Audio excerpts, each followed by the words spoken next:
So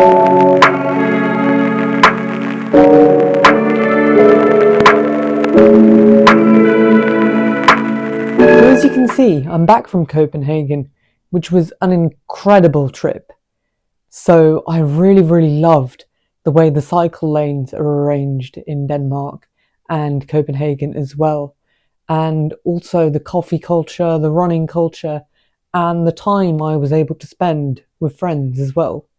So in this video, I'm going to share all of that with you, what we did and what happened during this trip. So by having this knee injury, which I've had for 11 weeks now, and going to a place where people running, cycling, and moving in ways that I wish I could without pain, it was quite hard. But I am currently in a phase of doing some strength training, strength and conditioning, and reloading the tendon. So hopefully I will be back to running, cycling, and swimming faster than ever before. But it's been especially frustrating with the length of the injury time. But on day one of the Copenhagen trip, we arrived in Tivoli Gardens, which is actually the second oldest theme park in the world. So after flying, the hunger did get the better of us, so we did take the opportunity to get some food from the food court. Tivoli's food court is quite well known, and I got some vegan sushi and some kombucha and shared some food with friends. So what we did with rides is we worked our way up from like the smaller rides to the larger ones so that we didn't feel sick after eating. So we did end up trying most, or if not all, of the rides, and they were absolutely great. So I did enjoy the big Japanesey roller coaster, which was absolutely incredible. But some of the smaller rides that they had there too were really nice, such as they had these cars you could drive around and also these boats, which me and my friends turned into almost a game of bumper boats. So like bumper cars but with boats, which ended up being really entertaining. So after the theme park, we did go through a wander through the streets of Copenhagen. And I really online, like on Instagram from some of the influencers I follow, had this idea of social eating in Copenhagen, which I thought, okay, we need to try this out. So we went to a place called Absalon, which was incredible, where they had this hall and people were eating outside and they had like homemade food, and they do like regular social gatherings, dinners, breakfast, yoga, board games, basically you name it.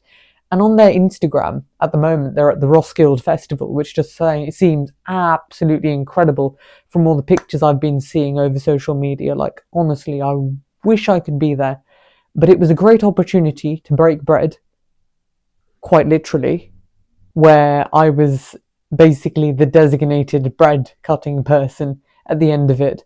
But also to have some lovely homemade food and also talk to other people who were traveling in Copenhagen.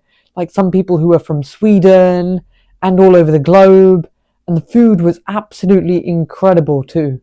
I don't know quite if cutting the bread became my job because I was the closest to it, or if I was doing a good job of it, which is probably the story that I would tell. However, arriving in Norrebro, which is where our accommodation was, I loved the fact that they had like cool parks and lots of open areas for sports. So obviously we went on an evening walk before settling down for the next morning. For day 2, we started the day at La Cabra. One of the main drivers for me on this trip was seeing how Copenhagen do their coffee. So having heard lots of amazing things about their specialty coffee scene, I definitely had to go and try some. So La Cabra had a massive tasting menu for pour-overs and espresso-based drinks, as well as a lot of different methods such as AeroPresses, and even they had matcha. So we truly did sample the goods. The matcha was delicious and creamy, the pour-overs with the acidity notes were simply divine, and I also ended up having a washed coffee from Ecuador, which I had as an espresso with a little bit of milk too, which had oolong tea and honey tasting notes, which was incredible. We ended up also stumbling across a pop-up art show, which I thought was invite only, as the official launch was the next day. So it was quite funny that we ended up there and were just welcomed in. But I think we looked artsy enough. I had like a very, very colourful shirt on.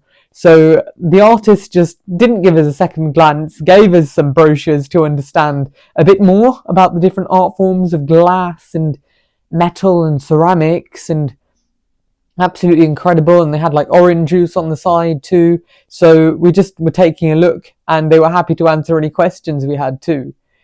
We later also went to the National Museum of Denmark, where they had an immersive experience of Nordic mythology, which was really, really great. So we popped like these headphones on, and they narrated stories with music as we walked around this incredible space with mirrors, lights, flowers, and all sorts of different kinds of installation pieces, which was incredible.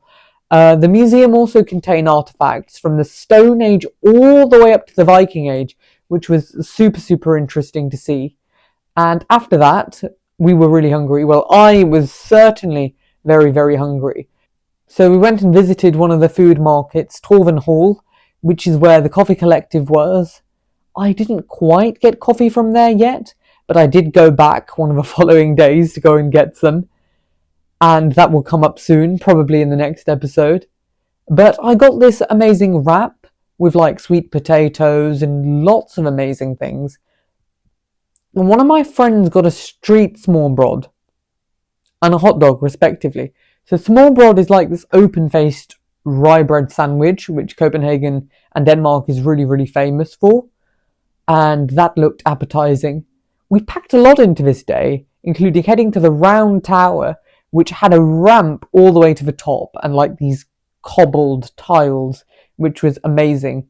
The architecture was great, and the views from the top were just absolutely superb. We walked around the grounds and went inside of the Rosenburg Castle, which was actually built in 1606, and as an interesting fact, was actually built as a summer house. The interior was very nice and grand, but because of the heat of the day, the outside and the gardens were just simply majestic, and we just had a lovely time walking around there.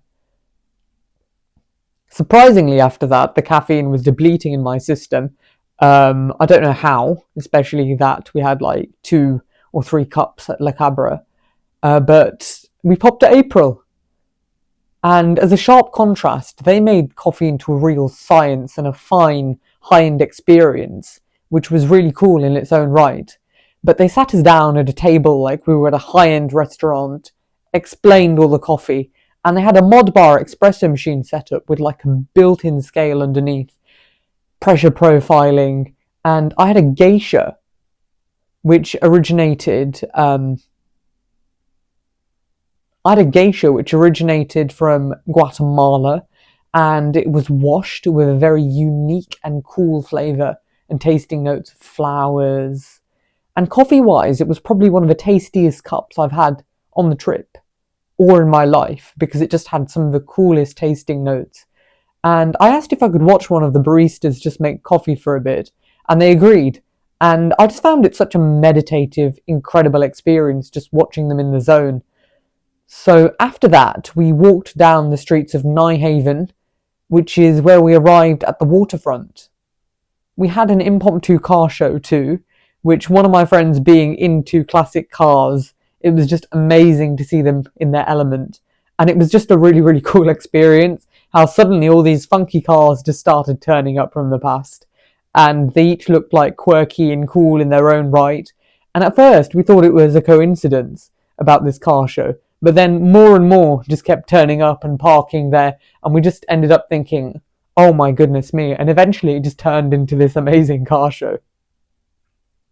So after that, hungry again as we were, we wanted to head somewhere for dinner. So I had a look at somewhere where even Hans Christian Andersen dined.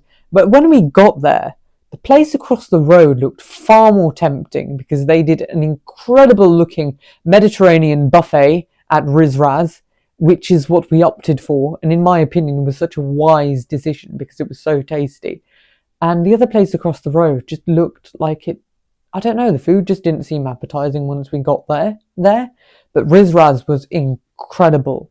But that basically sums up the first part of the Copenhagen trip, and I will be releasing more videos soon, like a part 2 of our travels, and also a part with all of the various coffee spots we visited, with all of the information, the coffee science, the tasting notes, all of that if you're interested. So if you enjoyed this, stay tuned for that. And I will recommend coffee spots in that too. Some of them well known, some of them less so. So I will see you in the next videos.